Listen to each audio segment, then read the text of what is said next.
So when working with our young guys, I like to map out for them sort of this journey of development that they go on. And it has a mix between psychology of four competencies as well as the hero's journey. And I don't know how familiar anyone is of it. So I'll try to simplify it as much as I can. So what I tell them first and foremost is stage one is unconscious incompetence. You sort of have this air about you, this excitement, this naivety that has yet to be tarnished with reality.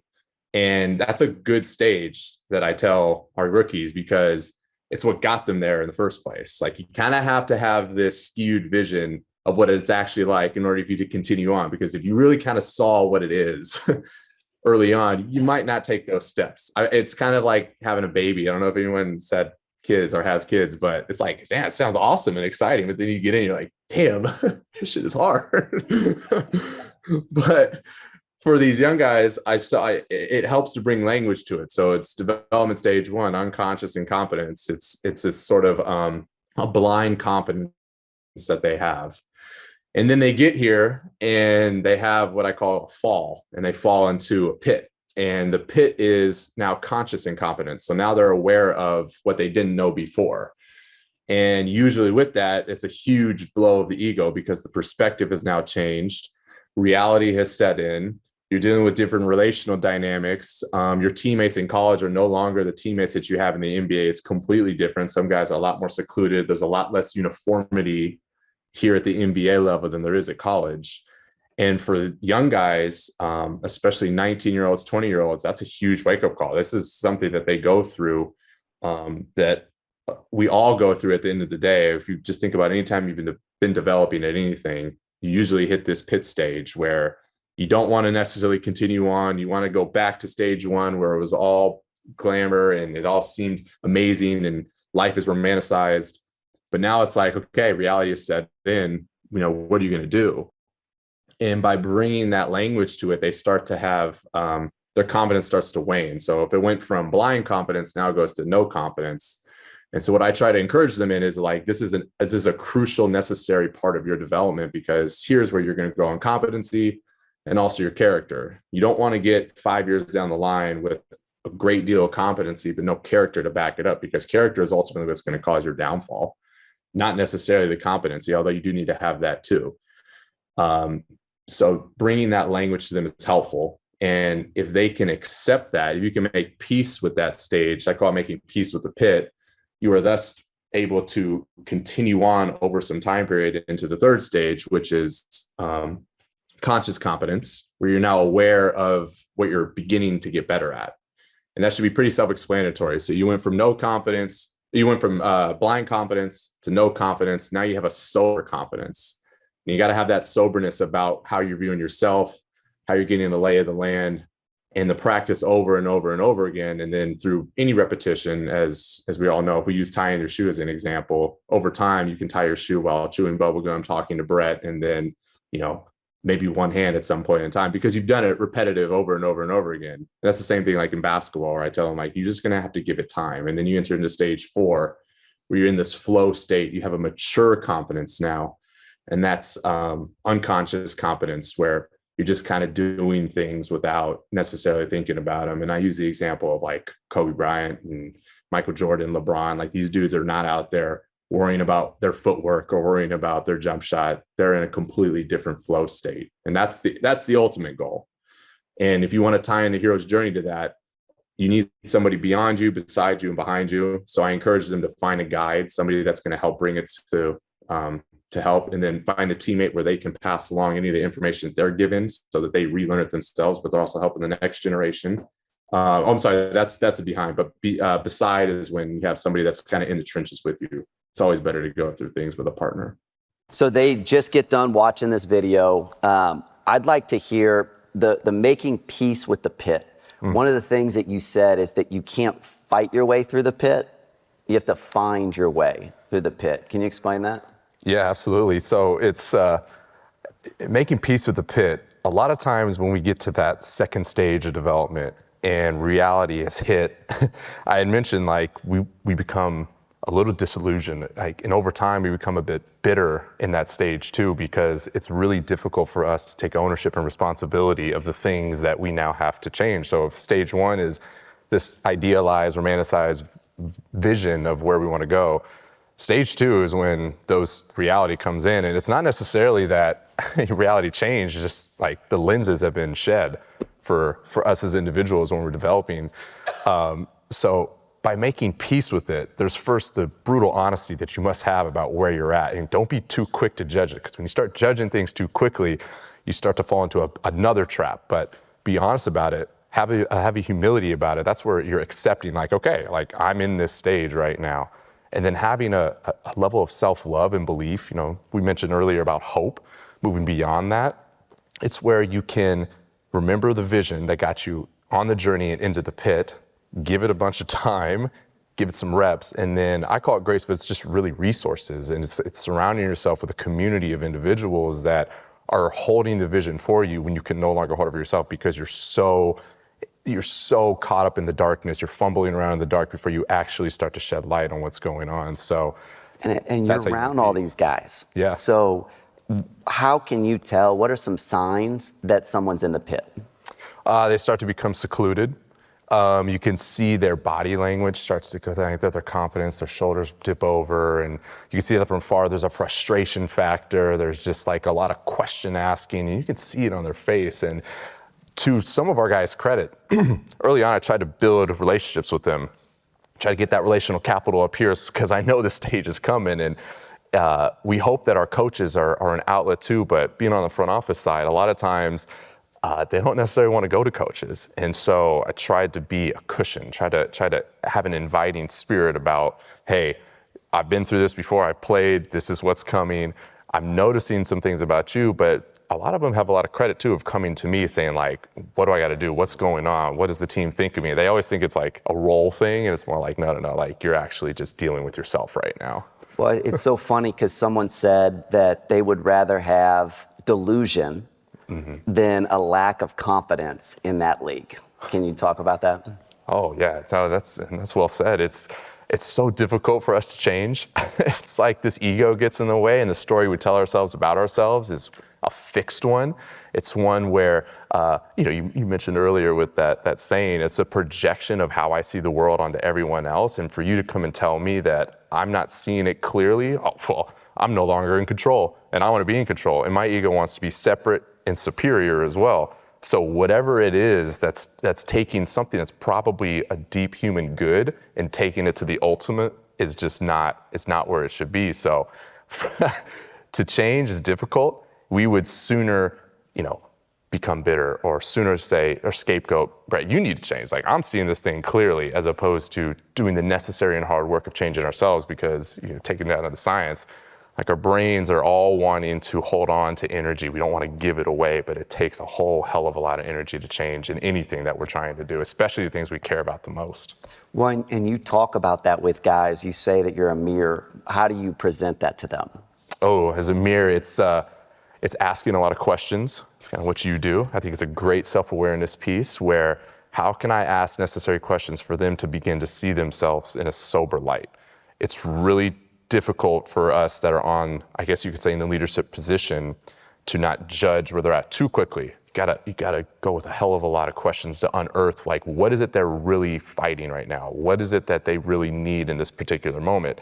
And I like to use the mirror as an image, because all of us, we look in a mirror every single day, but here's what's great about mirrors is they don't judge. Like, we're the ones that are judging ourselves through that mirror. And there's not don't get me wrong, there's a stage where we have to draw conclusions about what it is that we're seeing. But we do need that mirror. I use it where it's like, thank God for a mirror, because when I have that piece of broccoli in my teeth, like, that tells me. But when I'm around friends and they don't say anything, I'm like, you're not a great mirror right now. You're just gonna let me walk around here with broccoli in my teeth. Like, you forget that it's a kindness to say, hey, you got something in your teeth right there. People are so afraid of challenging, be like, hey, you gotta change something right there, buddy. And how? Let me ask you this though, because how do you walk the line if you have someone that's delusionally self-confident, and it leads to incredible performances, but you understand the pit's coming? How do you not undress that, but prepare for that? You're doing a lot of priming. Again, question asking is really, really helpful. It's letting them see Why reality. don't more coaches do that? Probably because they don't necessarily know what questions to ask. You look at the NBA level, and this is in general, we have great coaches. I'm just saying, in general, there's an expectation that once you reach the NBA, development is not quite the same as what it might be in college. There's an expectation that you need to perform, and because you need to perform, I need to do well. And at the end of the day, we have a culture in the NBA where there's a lot of turnover. Like, can you imagine just being in an environment where a year you can be fired and, you can win coach of the year and be fired? And now I'm not knocking that. I'm just more saying, like, that's the reality. So self-preservation comes into the mix for every single person. So if they don't have the competency to ask the questions, then they're also probably fighting fears of their own, where I need you to actually perform in a disillusioned state for us to win, because for you to win means I win, thus my consistency remains here. So when you're driving home, what are you thinking as you reflect on that?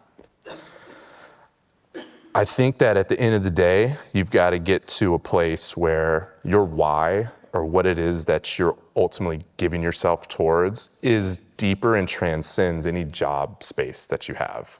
It's creating a safety net of, I love what I do, and it's very specific to basketball.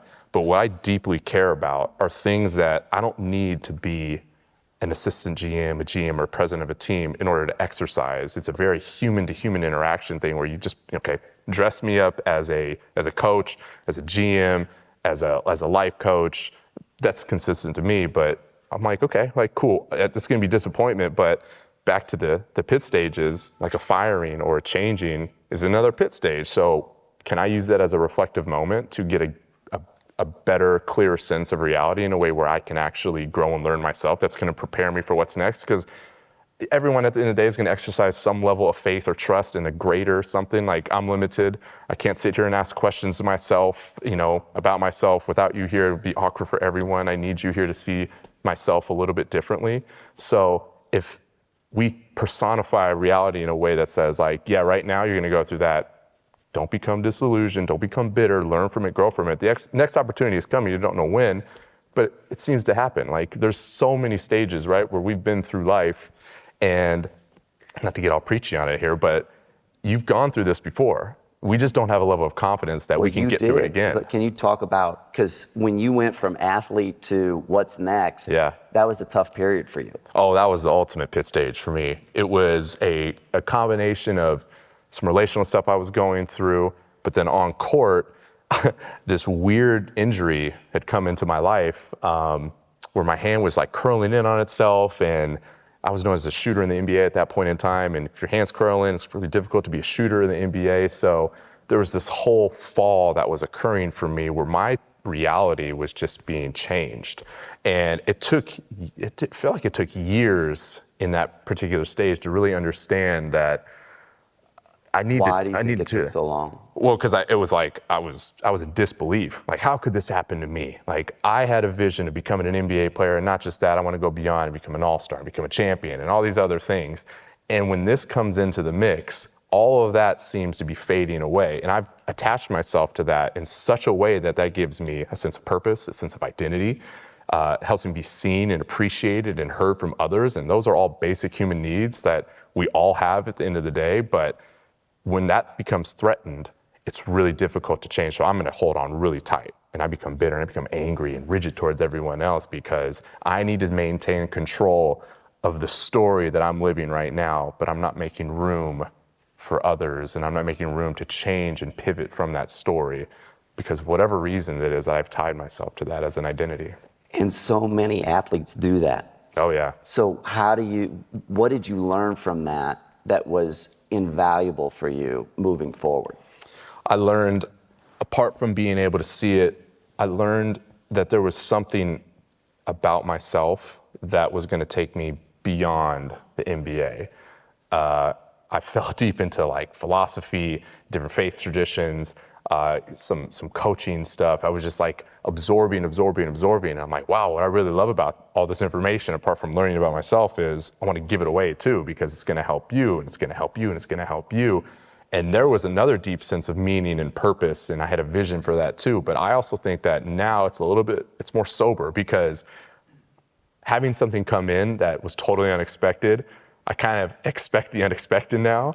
And so if something does come in, yeah, it's gonna suck, and I'm gonna become a little bit disillusioned for a smaller time, but I'm gonna have trust that, okay, it's something else new here. I've been given another opportunity to move into a different stage. And I needed that first one, which is the hardest lesson of my life, in order to probably set me up for the predictable patterns that are coming in reality anyway. And for guys, to your point, I don't knock that drive. I don't think you can get to a professional status without really having this irrational sort of vision and confidence about yourself. But It's almost unhealthy. it's almost unhealthy, absolutely. But how do you become great in a sense that? Okay, let me ask you this. This is why I love these conversations. I want to ask you this. Yeah. To be a Navy, so we do some work with the SEALs. To be a Navy SEAL, you have to be traumatized in training. Think about that. You have to be traumatized so you understand how you're going to handle those situations if they become reality. And then on the backside, you have to deal with that trauma. How do you think about that? I think that traumatic experience brings you down to fertile soil, to then you can input into that person that what you need in order for them to move beyond that. It's in order for you to transcend that current stage. That's the point of the pit. That's the point of a fall. It's where when you get with athletes or anybody that is so in their own way, you're almost hoping for a nudge into the pit, because you need to bring them down low, not as human beings, not in status, but how they're thinking about things, how they're thinking about themselves. And especially if you need to get them to a place where you ultimately see the group in order for that group to achieve and have a success, and they're the ones that are kind of getting in the way of it, how are you gonna let that plant grow without fertile soil? The fertile soil is in the tension, the conflict, the difficulty, the hard. And I think that for all of us, like, we'll look back in our stages of life and say, when did I grow the most? Well, it was in the valleys of life. And so that's what makes me think about that as you're talking about that. And why don't we appreciate it as why don't we have the perspective to understand that I'm not getting worse right now. I'm actually getting better when I'm in the pit. Because Brett, we're American, we're addicted to winning. I want to win right now. I don't want to have a backtrack. A backtrack to me is not necessarily a setup for what's next. It's a blow to the story. Like, I want constant progression going forward. And we mistake progression and growth as if it's a linear way. And it's like, no, it's more along the stock that has great success over time. But if you go in real close, it goes up, but then there's a dip. Crypto's a crazy version of it right now, but like, goes up, dip, and you see, like, if you zoom out, like, there is a progression going forward, but it had those valleys in it. We don't appreciate that. We're not told that is the shadow part of life that we need to integrate into the whole in order for us to see the whole thing clearly. And so I think about Dawn Staley. She said the same thing, that parents are so invested in their kids' performance that they're like investing the money in the stock market and watching it go up and down and riding the wave with it, right? So when you're in the pit and everyone around you is reinforcing it's not going the way it's supposed to, how do you develop the inner strength to combat the noise of your inner circle who might be on that roller coaster? Gosh, that's the million-dollar question right there. We're communal creatures. As humans, we need community around us. And you become like the parts of the community is what you become. It's a culture thing. Culture is usually stronger than an individual. So if you have these individuals around you telling you, yes, or don't worry about that, it's their fault, blame them, scapegoat here, that mechanism never gives you an opportunity to grow. And if you have reinforcement of that, it's conditioning that particular mindset. And how you get out of that is you got to change the people around you. You got to put people, if they need to stay on the bus, you got to put them in their proper seats. I love hearing from players, or in a pre-draft process, which we're in right now, when they say, I had to have a hard conversation with my dad. I had to have a hard conversation with my mom to say, like, I need to be my own man. I almost want to get up and give them a hug and say, like, thank you. Like, because what got you here is not going to get you there. They've been great. Don't diminish them, keep them in their life. They love you, they support you, but you do need to be able to have some discernment about who's putting input and feedback into your life? Social media, imagine like living off of that where it's consistent feedback. You live in a glass case and whatnot. That's the difference of the athlete now, is just how you live your life. Like the noise and the voices is constant. Put on those push notifications and it's there all day long. If we don't set the boundaries for ourselves, we don't get tired of being tired of all that, then and you see it, the last question I have on that, I mean, you see it in the locker rooms. Like guys will go in at halftime, they'll go in at the end of the game, and then those voices are getting to them before the coach can even have a chance to set the message. Yeah, that's true. This is where great leadership comes into play. It's anticipating that this is the environment that we're in right now. This is the athlete of today. Didn't have to worry about that not even 15 years ago, but you have to today. So no phone policy, not because I don't want you to be connected to people around you, but it's for your mental health. It's for our group strength right now. Let me be the one to give you the proper necessary feedback before you go into the outer world. And the last thing I'll say on that, there's an athlete I'm working, he has 3 phones. And the reason is he has a business phone, he has his personal phone, but then he has like an inner circle phone. And what he tries to do is leave the personal and the business outside of his room. And he doesn't take it when he leaves the house, because what he realizes is he's living on the phone because of how much communication is coming to him. And it's distracting him from his development. Yeah, this is where the ancient practice of fasting comes in. It's like, put that away for a time. In the first few days, you're going to be itchy and anxious because you're so addicted to a certain thing in your life. And it applies not just to food, but it applies to social media, it applies to your phone. Years ago, I did one of those. I'm like, I'm going to do a 40-day fast from social media. First week, I'm in airports and I have this itch to go like this. So I'm like, okay, so I replaced it with a book instead. And over time, I've realized, I'm like, gosh, it's just not that important to me anymore. To even today where I'm like, I could really get rid of this, but it's my source of news right now for Twitter and my business. But having that fast, it really put it in its proper place for me personally. So that's always something practical, try to give, especially our young athletes. Landry Fields, let's give it up for him.